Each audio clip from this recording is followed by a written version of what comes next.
एका वशिष्ठ वर्जा कन्या सापि दिपंगतः, एक कन्या हुई अंत में, उसको भी इसने मार दिया।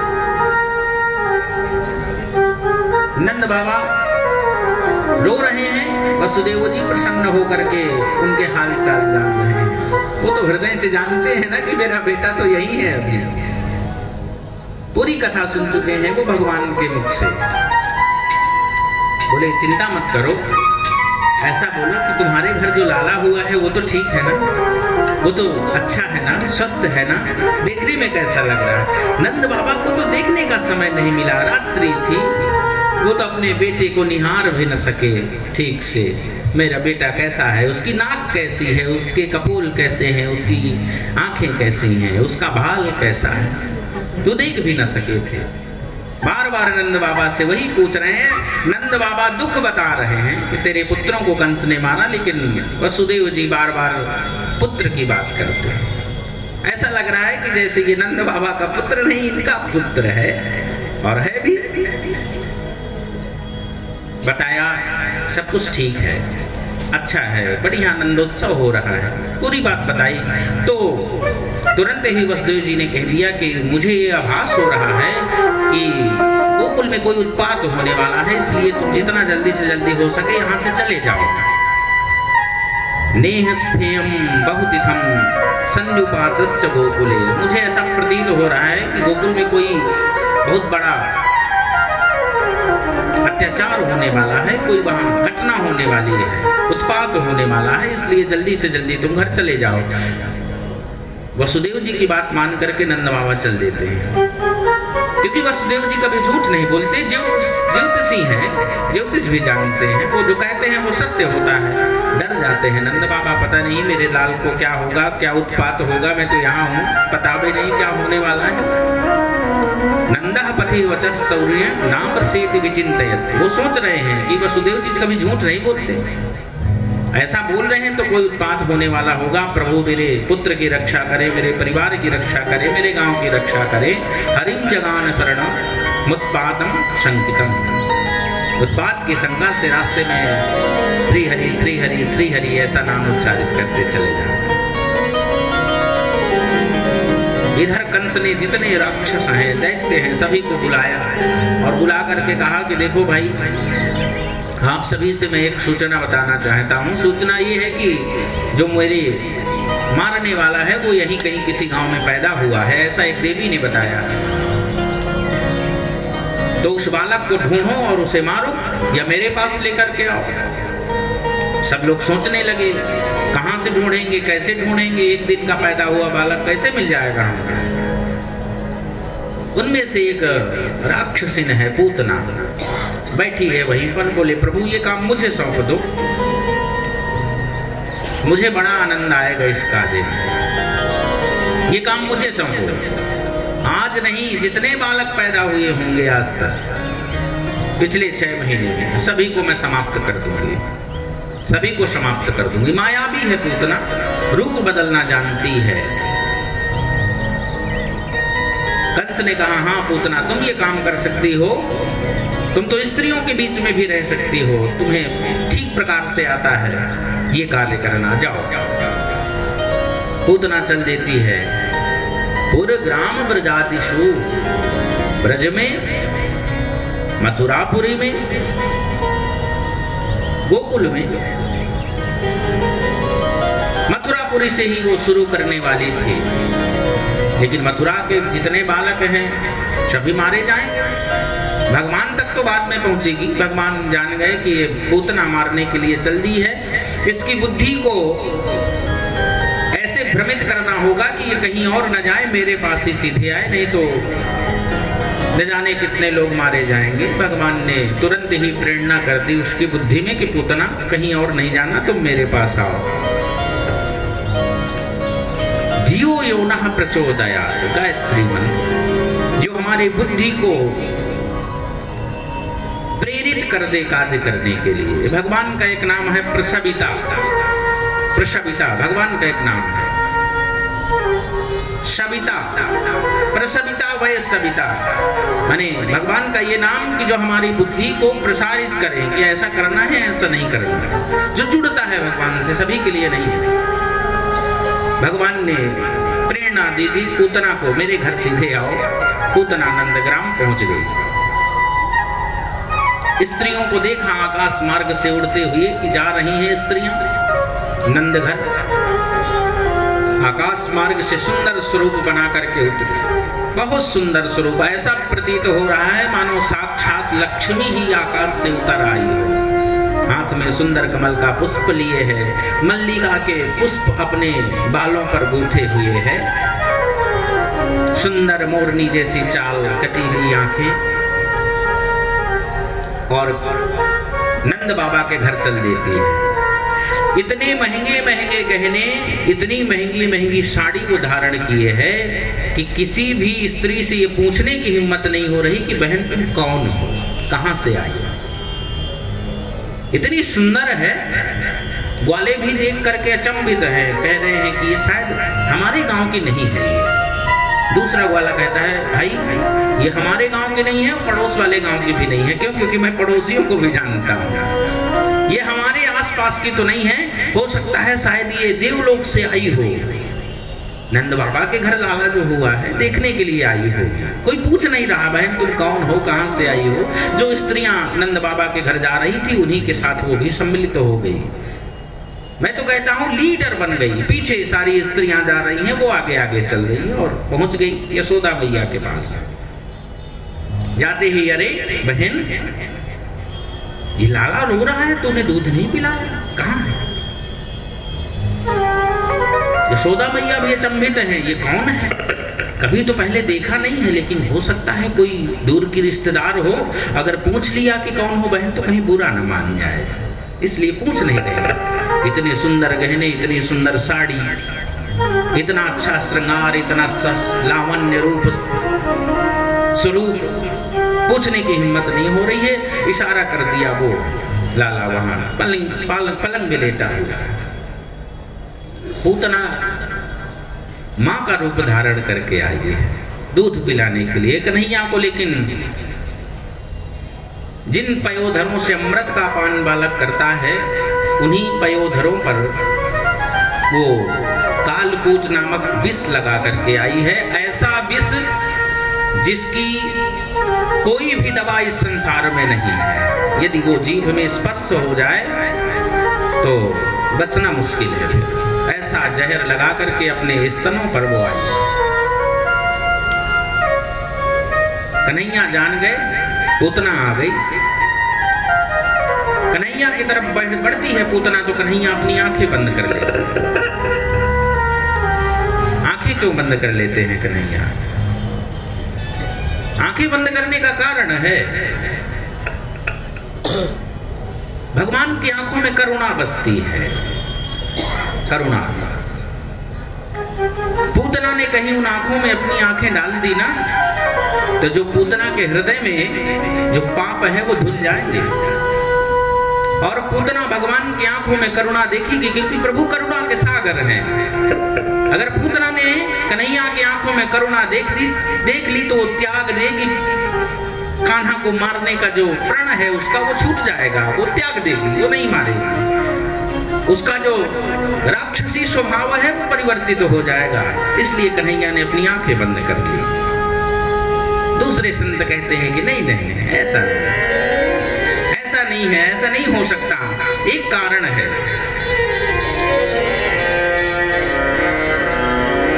पूतना स्वरूप बदल करके आई है, दिखावा कर रही है, बनावट कर रही है।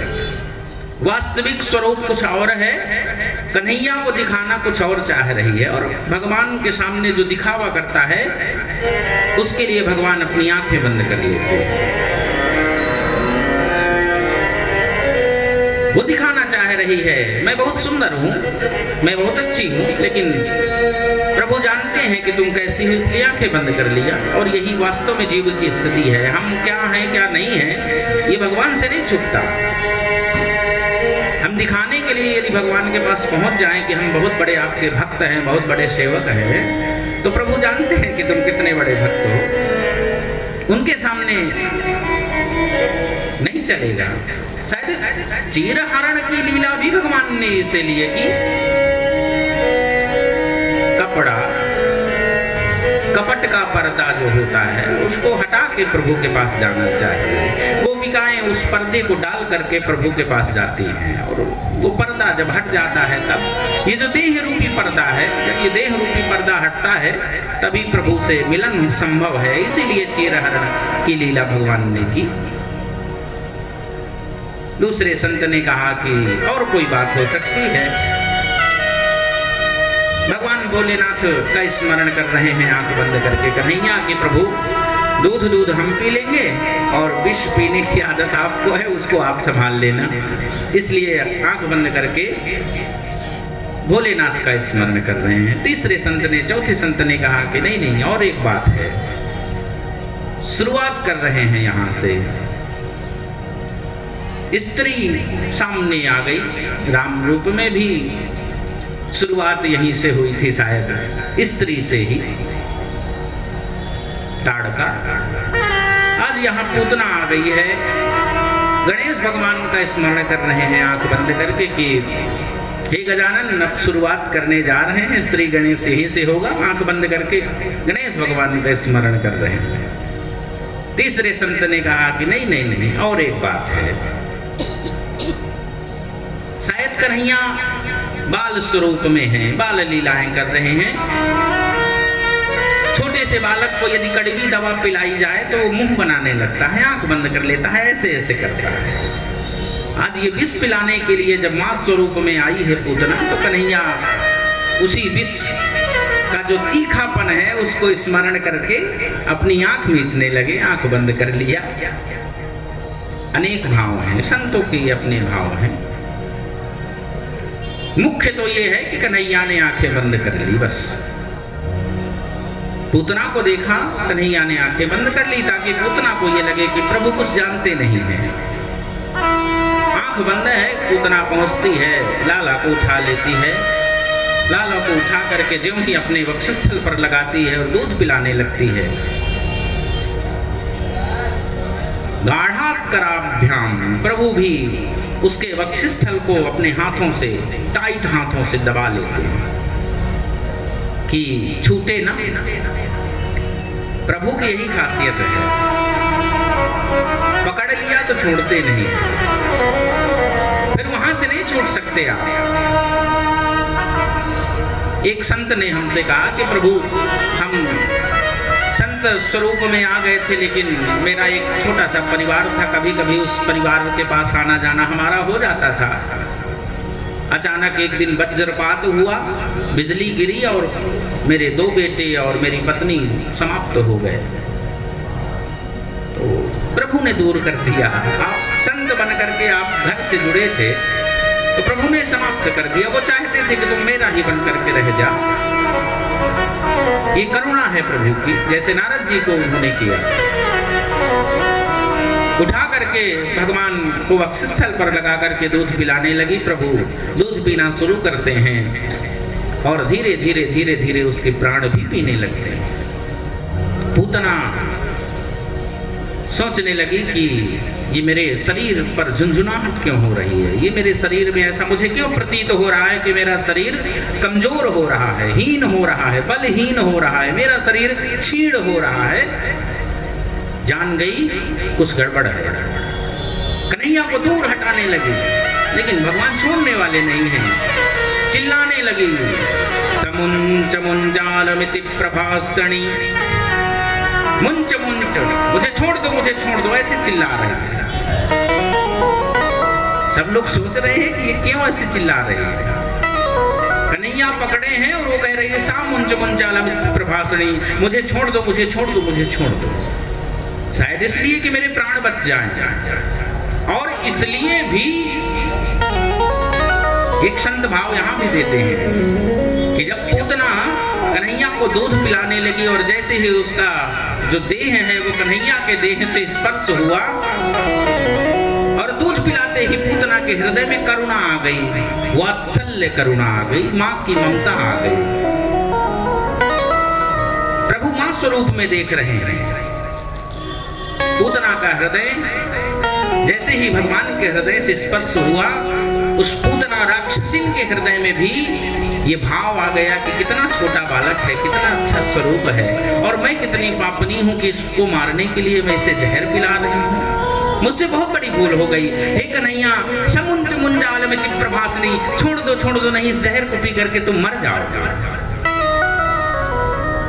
मुझसे भूल हो गई, तुम इसे छोड़ो। एक ये भी भाव है। और दूसरा भाव है समुंच मुंचालमिति प्रभासनी, अरे लड़के मुझे छोड़ो, कहीं तुम मेरे प्राण पी जाओगे क्या, मुझे मार दोगे क्या। दोनों भाव हैं। थोड़ी देर तक कन्हैया उसके समस्त प्राणों को पीते रहे। जब उससे रहा नहीं गया तो आकाश मार्ग में उड़ी और अपने भयंकर स्वरूप में आ गया, भयंकर स्वरूप धारण किया। कन्हैया तो उसी प्रकार लगे हैं। धीरे धीरे दूध पीते पीते संपूर्ण प्राण उसके पी गए। अब तो आकाश से जैसे पर्वत गिरता है, इस प्रकार वो आकाश से गिरने लगे, निष्प्राण होकर के नीचे गिर रही है।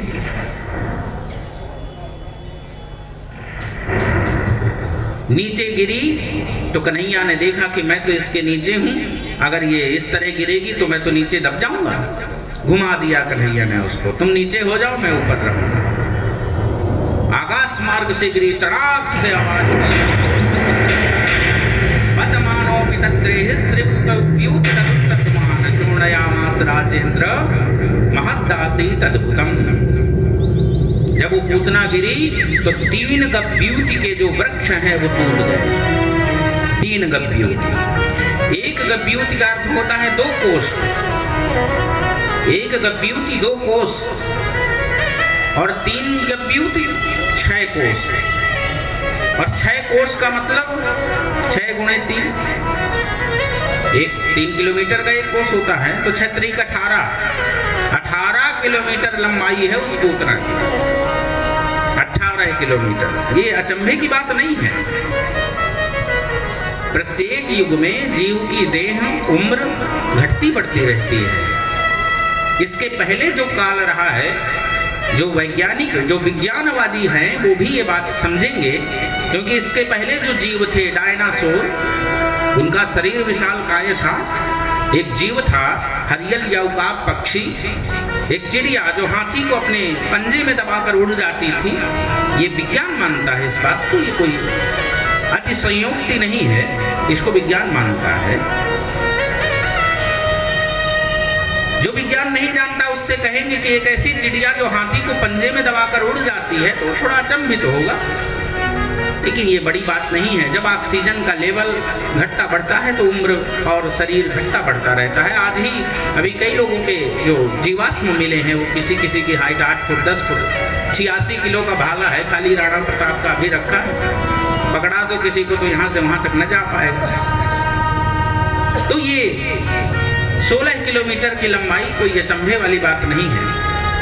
16 किलोमीटर के दुर्मान जो वृक्ष हैं वो टूट गए और उन्हीं पर जाकर के पूतना गिर जाती है।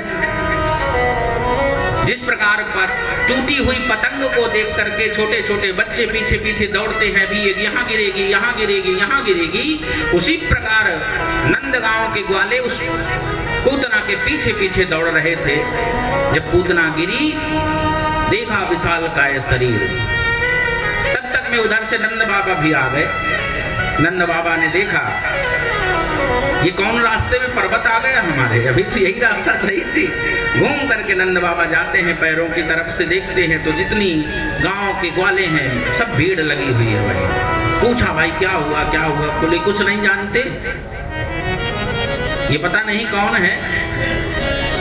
कन्हैया को लेकर के आकाश में उड़ी, पता नहीं बादलों से टकरा गई, नीचे गिर गई है, या ऊंचाई देख करके ऊपर गई होगी, ऊंचाई देखा होगा, डर गई होगी, प्राण निकल गए, नीचे आ गई। कोई नहीं जानता कन्हैया ने मारा है इसको।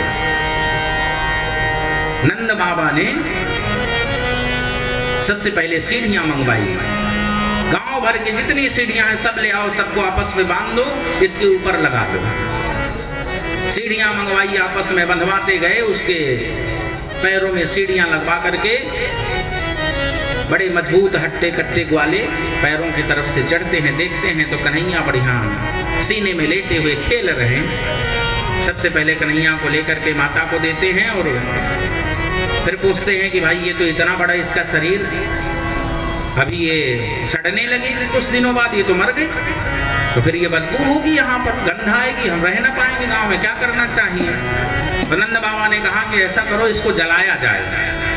आज्ञा तो नंद बाबा की ही चलती थी क्योंकि वो जमींदार थे, इसको जलाओ। लेकिन इतने वृक्ष, इतनी लकड़ी कहाँ से मिले? बोली ये अपने जलाने का इंतजाम स्वयं कर गई है। जितने वृक्ष हैं टूटे हैं सभी को काटो और काट करके इसको जलाया जाए। बोले इतना बड़ा शरीर कैसे जलाएंगे? बोले इसके अंगों को काटो, अंगों को काट करके इसके जलाया जाए। तो जितने गांव भर के हंसिया, फावड़ा, फरसा, चाकू, जो कुल्हाड़ी जो जिसके पास था सब लेकर के आए। धीरे धीरे धीरे धीरे लकड़ी जैसे चीरा जाता है ना, उसी प्रकार से उसको काटे और काट करके लकड़ी का गट्ठर लगाया और फिर उसको जलाया गया। ये संपूर्ण कथाएं श्री सुखदेव जी भगवान राजा परीक्षित को सुना रहे हैं। जब उसका शरीर जलता है पूतना का, तो ऐसा प्रतीत होता है मानो चंदन जल रहा हो। उसके शरीर से इस प्रकार की सुगंध निकलती है। जब किसी की देह जलती है तो बड़ा अजीब महक आती है ना, देह जल जाने पर। लेकिन जब पूतना की देह जल रही है तो उस पूतना की देह से चंदन की जैसी सुगंध आ रही है। लेकिन ये कैसे? दैह्यमानस्य देहस्य धूमस्सा गुरु सौरभम। जो पूतना इतनी पापनी है उसके जलाने पर चंदन की सुगंध क्यों आ रही है? राजा परीक्षित ने प्रश्न किया कि प्रभु एक शंका है, इतनी पापनी पूतना आज तक कभी किसी का भला नहीं किया, न जाने कितने पुत्रों को मार दिया, राक्षसी है, फिर उसके जलाने पर ये सुगंध क्यों आ रही है?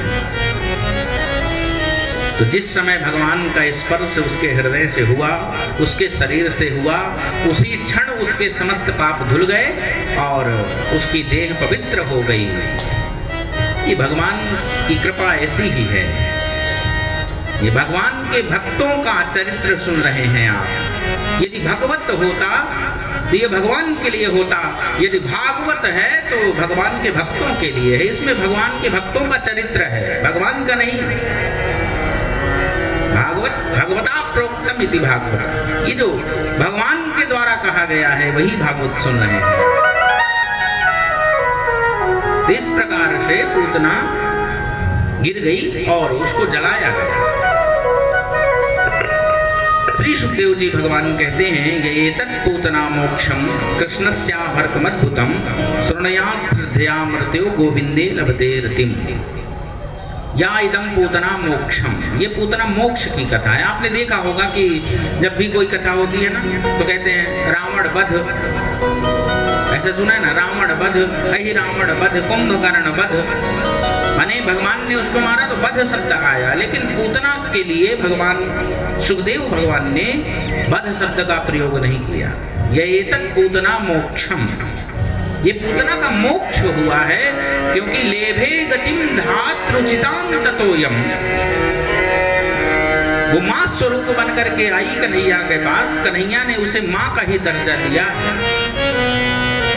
वो गति प्रदान की जो मां कौशल्या को प्रदान किया उन्होंने, वही गति पूतना को प्रदान की।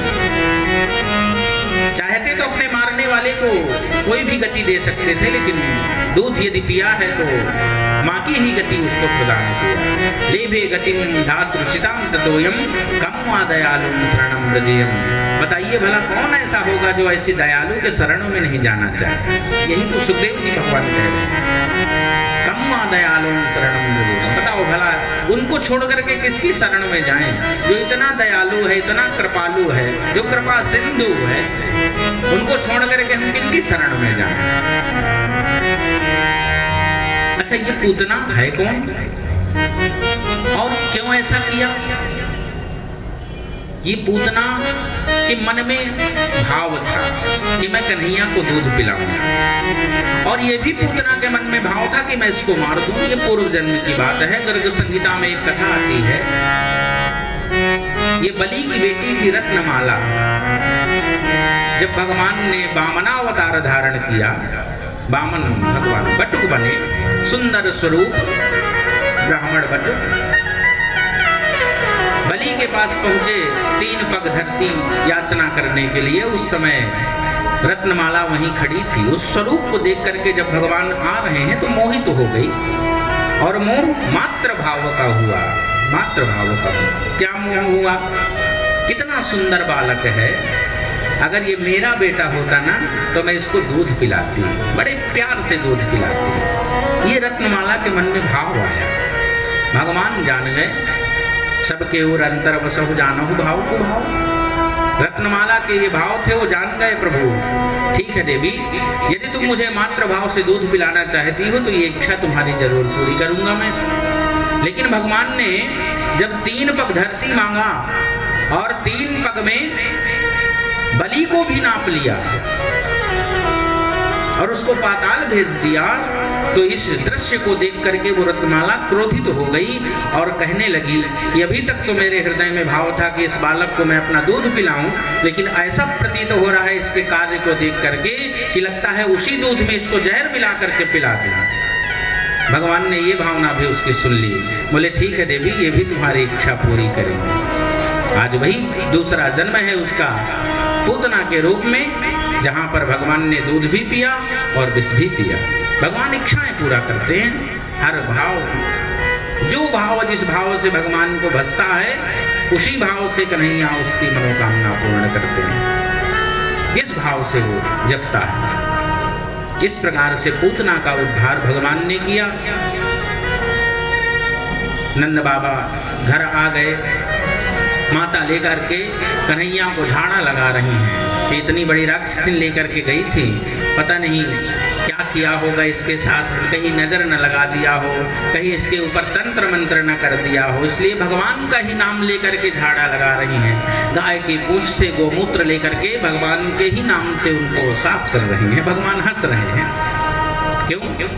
क्योंकि भगवान का वास्तव में नाम ही पवित्र है।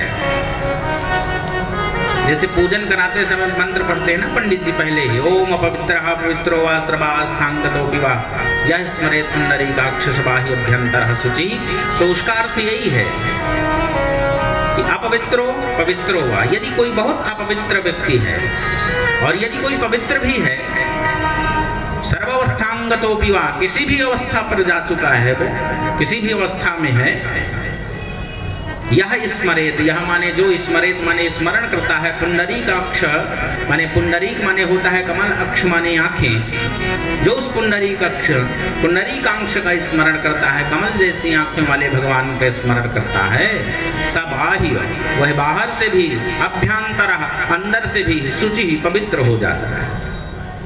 वह अंदर बाहर दोनों तरफ से पवित्र हो जाता है। यस्य स्मरण मात्रेण जन्म संसार बंधनात्, जिनके स्मरण मात्र से व्यक्ति संसार के बंधनों से छूट जाता है, ऐसे परमात्मा, ऐसे दयालु हैं कन्हैया।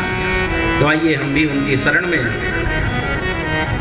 प्रेम पूर्वक चलते हैं। और इसके पश्चात कथा आती है कि कन्हैया अब 3 माह के हो चुके हैं। 3 माह के कन्हैया सकट भजन करेंगे। जब पूतना की कोई खबर कंस को नहीं मिली तो एक शक्तासुर नाम का दैत्य है जिसको कंस ने भेजा पुनः, कहा जाओ जाकर के पूतना की खबर लो, कहाँ गई वो। शक्तासुर गया, एक टूटी हुई पुरानी बैलगाड़ी रखी हुई है दरवाजे पर, उसी बैलगाड़ी में जाकर के घुसा और देखने लगा कि कन्हैया कहाँ पर लेटे हैं, जान गया। भगवान भी धूप ले रहे थे पालने में लेटे हुए। उस पुरानी बैलगाड़ी को भगवान के ऊपर धकेलना चाहा उस शक्तासुर ने। भगवान ने अपने पैर के अंगूठे से उसको स्पर्श किया, दूर जाकर के वो बैलगाड़ी गिरती है और चकनाचूर हो जाती है। उसी के साथ वो शक्तासुर भी अंग प्रत्यंग बिखर जाते हैं उसके, और वो भी भगवान के धाम को प्यारा हो जाता है। इस प्रकार से शक्तासुर का वध किया।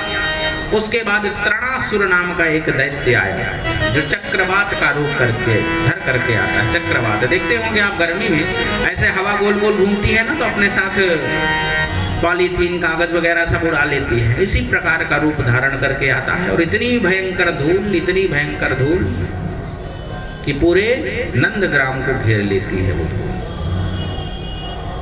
कन्हैया उस समय माँ का दूध पी रहे थे।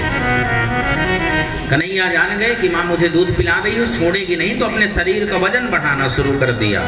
गिरिमाणम सिरोरोढ़ुम नसे ही गिरिकूटवत। सोचने लगी माँ कि अभी तक तो कन्हैया बहुत हल्का था, इतना वजन कैसे हो गया है? तो बहुत हल्का था, शायद दूध ज्यादा पी लिया लगता है। ऐसा लग रहा है जैसे मैया ने अपने गोद में कोई पर्वत रख लिया, इतना वजन हो गया। तो मैया ने कन्हैया को वहीं लिटा दिया और लिटा करके चली गई। उतने में गोमो निधायतं गोपीं विस्मिता भार पीड़िता। भार से पीड़ित होकर के वो गोपी कन्हैया को वहीं लिटा देती है और अंदर चली जाती है। उतने में तृणावर्त दैत्य आता है और कन्हैया को अपने साथ हवा में उड़ाकर ऊपर ले जाता है। कन्हैया जाते हैं और उसके गले पड़ जाते हैं। गले पड़ने का मतलब उसके गले को ऐसे पकड़ लेते हैं और धीरे धीरे गला दबा करके हवा में ही उसके प्राण पखेरु उड़ा देते हैं। वो तो कन्हैया को लेकर के नीचे की ओर गिरने लगता है। कन्हैया लेकर के उसको एक पत्थर पर पटक देते हैं और उसके भी प्राण पखेरु उड़ जाते हैं। इस प्रकार से कन्हैया ने तृणावर्त का भी उद्धार कर दिया। धीरे धीरे ये लीलाएं चलती रहती हैं। सभी प्रकार के दैत्यों का भगवान विनाश करते हैं, वध करते हैं, उद्धार करते हैं। ऐसे दयालु परमात्मा जिनकी शरण में हम सभी जाते हैं और हमें भी उनकी शरण ग्रहण करना चाहिए। बीच बीच में भगवान के नाम का स्मरण भी होना चाहिए। आइए हम सभी मिलकर के भगवान संकीर्तन का जाप करें, उसके पश्चात फिर कथा में प्रवेश करें।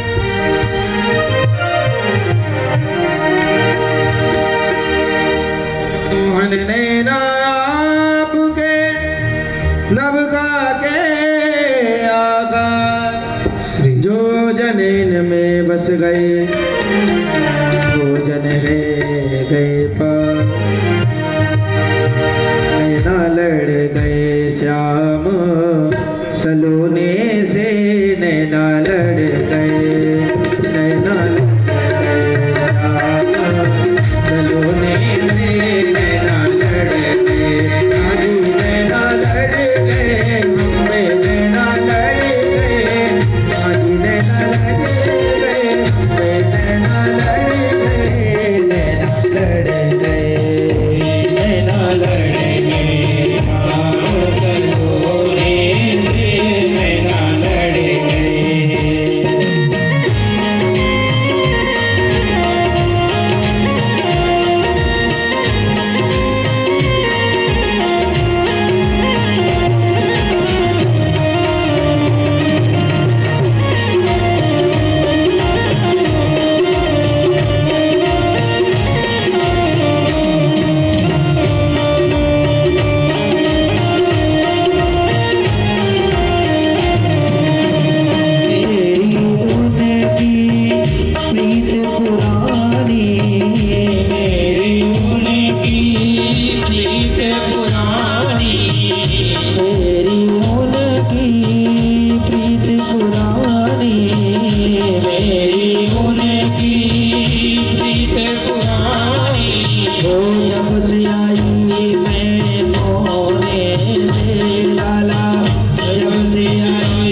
उत्सव समाप्त नहीं हुआ।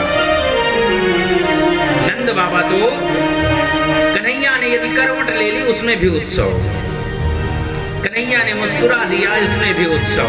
आज हमारा कन्हैया मुस्कुराया है। कन्हैया के मुख से जब पहली बार एक शब्द निकलता है नंद बाबा प्रसन्न है। देखो देखो देखो हमारा लाला बोल रहा है, लाओ लाओ बुलाओ बुलाओ सबको बुलाओ। तुरंत ही सबको बुलाया गया, उसमें भी आनंद। कहन लगे मोहन मैया मैया, कहन लगे मोहन मैया मैया, कहन लगे मोहन मैया मैया, कहन लगे मोहन मैया मैया।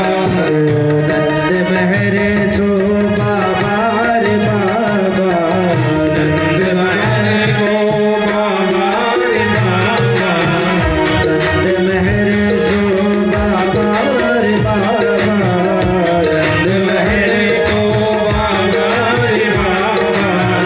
हर हर धर दो भैया, हर धर दो भैया, हर धर दो भैया, हर भैया कहने लगे भैया भैया, कहने लगे मोहन मैया मैया।